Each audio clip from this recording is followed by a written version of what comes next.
4 times. All right. So we do need to plan ahead to have provisions for it to be above ground. And the next point is that it has to integrate. And integration with bus systems, with other forms of surface transport systems is necessary. All right. And there lies another thought that city cores, should it be actually motorized? If it doesn't, if we at one day, if New York City or even Singapore, portions of it can be demotorized, what will be the quality of life? And then we talk about the time spent on the systems, how much people travel on the roads. Yeah. Would be justification where the government has to step in to subsidize and make the systems available because it's for the greater good. Yeah. Thank you. We have time for maybe 2 more questions. Yeah, please go ahead. Sorry, we need to. Yeah, there was a mic somewhere here. Yeah. Hi, Shirish. Yeah. My name is Shailesh Pathak. I work in infrastructure in cities. Yes. To answer your question on what is the best mode of public transit for a new city, it's obviously walking and cycling. Right. And as Mr. Sena Reddy said, you can't afford high cost. And Sri City is a great example, where you bring in the jobs first, and then you start developing the affordable housing. We've spoken about that. Right. And the other point was, AIIB is getting metro projects from existing cities. It's not getting it from new cities, right? But on Sujay's point, I strongly believe that there's no international dollar that's going to come into India for primary financing of infrastructure. It is patient capital, and therefore it is happier with lower returns. And lower returns come when the risk is lower. So this financing after getting built, the financing of new cities is akin to financing of new infrastructure. Why would I, sitting in Canada, finance construction of new cities or construction of new infrastructure? And probably this is what Amitabh Kant realized when he was developing DMIC's concepts. Yeah. And any new city is going to take at least 20 to 30 years to really come to scale. Yeah. Just want to add on the financing of new cities, since that is one of the points you said you will talk. Yeah.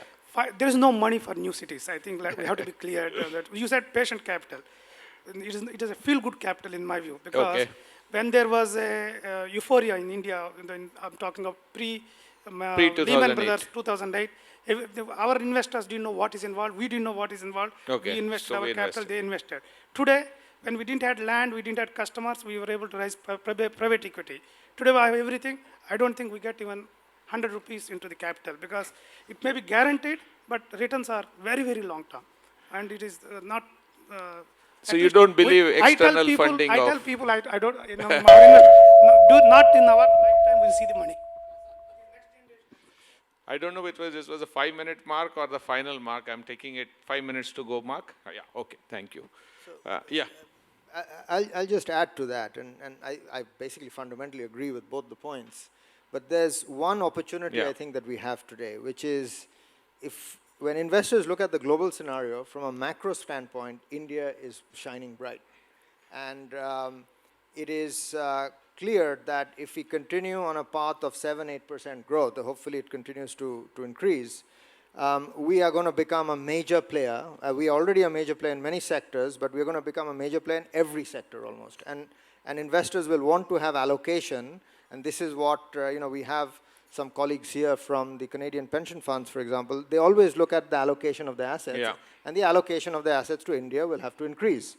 Now, having said that, I mean, this is the whole concept of finding, the right, the right fit for the right person. Right. And if we do things right, and instead of maybe having a very long phase one development of a city, phase it in put it in shorter phases, and use the early phases to literally bring more predictability to the city in terms of infrastructure, in terms of regulation. I think several of you have been doing that. Then I think we can speed up that patient capital coming in. But I think we have to be realistic about the scale and the availability of that kind of finance for a greenfield project. Those investors want to invest in scale, clearly. But they also want to invest with predictability And they are, I agree with you, that they're looking for, not for the high returns, they're looking for fair returns right. with managed risk. This is the key. This is the key. Okay, I've already got my sign from the back that there are only a couple of minutes to go. So Can I add to that point? okay, I feel but obliged 1 to minute, add. 1 minute. Look, I think I totally agree with you, but I would like to inject some optimism in this, all right? If you look at the success, just now I mentioned about Suzhou Industrial Park, Bintan and Batam in Indonesia, these are wonderful examples of cities making money after the 10th year, all right? So this has the other aspect of the optimism. Yes, it is a patient capital, but you look at it, it gives you time to structure your capital structure. You can raise bonds, you can let go some of your equity and allow other people to participate. You can form funds and so on and so forth. And you can even have vehicles in the stock market like investment trusts that you exit to. So if you are utilizing all those vehicles, actually one development, you can earn a few rounds of money. All right, so it's about structure. So, Mr. Pang, as soon as you said that, a few eyebrows went up with, I think, hope and optimism. There are some people in the 10th year of their 7th year, exactly. So, so there are cities which are turned positive in the 7th year. There are cities which are turning positive in the 10th year. So you're absolutely right. But even a 10-year, I call it a patient capital. Guys, gentlemen, ladies, we sort of covered many topics today. Okay, the main theme was how do you build cities for the future, and there were a number of points related to sustainability, livability, job creation, transportation, financing. It's really the careful application of all these elements together. I consider city building to be one of the most difficult enterprise because it's chaotic. It's a little bit unpredictable because it is based on the surroundings. Same way I call the job of a mayor to be the toughest job of CEO job in the world. Similarly, I consider city building to be one of the toughest activities. Having said that, the force of urbanization, especially in India, I hope that we can all get together 10 years down the road and have some 25 fantastic cities to look at and many more examples like what Mr. Nanda mentioned on many best practices and many practices that will all come together. And as McKinsey and Company and as well as Confluence, we are committed to just following up on this whole journey of new cities in India, the best practices, how this will all come together. So therefore, I would like to thank the panelists really for sharing your experiences and all of you for patiently listening to us and also putting some controversial as well as a different point of view. So thank you again. Let's give a big hand to the panelists.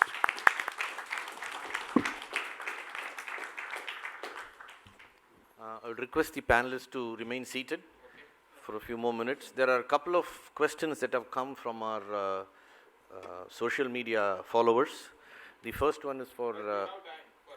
yeah, just a couple of questions, sir. The first one is for Mr. Ajay Mathur. What are the latest trends in energy efficiency that you foresee gaining traction? The one that is most important is air conditioning. This is the largest driver for demand in energy, and therefore storage of air conditioning is important. More efficient air conditioners are important, and demand response measures so that you can jack up the set point of air conditioners when the electricity becomes very expensive. Those are the kinds of things which are absolutely at the top of the agenda as far as energy is concerned. Thank you. And the second one is for Mr. Ajay Pandey. How can infrastructure planning improve the urban experience for citizens? How can infrastructure planning improve the urban experience for citizens? Well, I guess I think this comment was made earlier. You have to integrate the views and, points from the citizens, and depending on and that's why I made a point about saying that you have to figure out what is going to be the identity of your city, and hence you begin to structure your story whether it's infrastructure, whether it is the life creation, whether it is events, whichever way you want to call it, skill development, in and around a particular thought and ecosystem, which is done better in terms of participation of the existing, residents and of course the future residents. So there has to be a little bit of a handshaking that has to go on. Thank you. And more people will be moving to the cities in the next 40 years than in the entire span of human history. Building brand new cities as a response to this unprecedented urban boom is perhaps the boldest reaction so far. These urban utopias not only represent hundreds of billions of dollars of investments, millions of potential employment opportunities, but also break ground for innovation and technology to bring intrinsic to urban lifestyles. Every choice new city builders make can either become a cutting-edge innovation or a source of future conflict.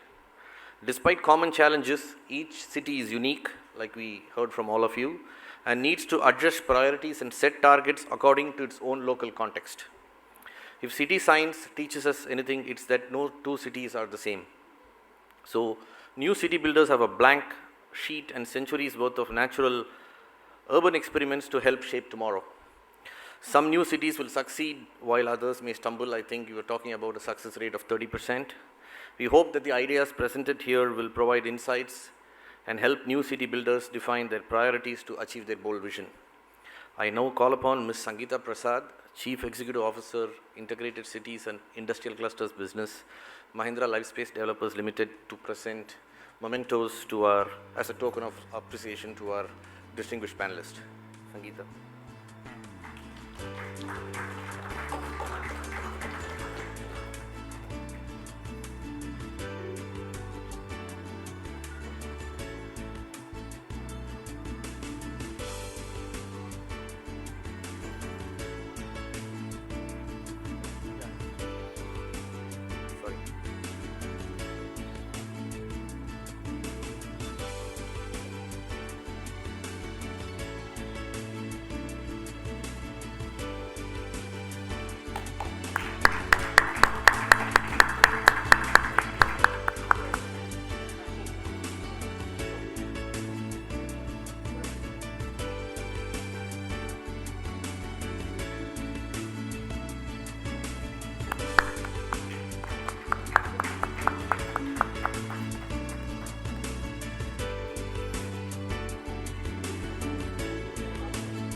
Thank you, and I request the panelists to remain on stage for a photo opportunity, please.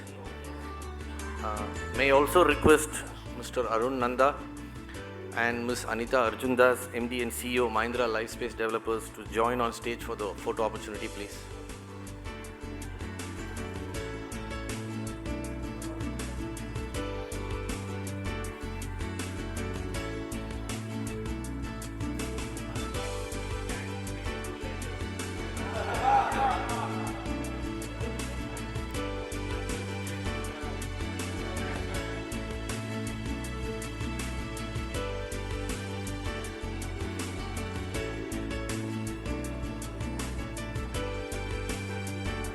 Can we give a round of applause for the panelists and the distinguished speakers?